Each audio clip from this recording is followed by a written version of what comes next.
Një muaj para burgimja ka caktuar gjykata themelore në Prishtinë, këngëtarit Besart Kelmendit i njohur si Gjesti.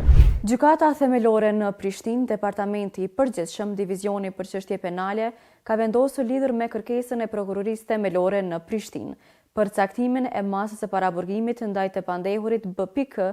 për shkak të dyshimit të bazuar se ka kryer vepra penale, kanosja, asgjësim apo dëmtimi i pasurisë dhe veprën penale, mbajtje në pronësi, kontroll ose posedim të paautorizuar të armëve, thuhet në njoftimin e gjykatës. Gjyqtarja e procedurës paraprake, pas dëgjimit të palëve në procedurë dhe pas analizimit të shkresave së lëndës, gjeti se kërkesa e prokurorisë themelore në Prishtinë për caktimin e masës së paraburgimit është e bazuar. Gjykata vlerësoi se caktimi i masës së paraburgimit në këtë çështje penale është masë adekuate dhe konstatoi se ekzistojnë rrethana që tregojnë se ekziston rreziku i ikjes, rreziku i ndikimit në dëshmitar dhe rreziku i përsëritjes së veprës penale, andaj masa e paraburgimit tani për tani është e vetmja masë për rrjedhjen e papenguar të procedurës penale.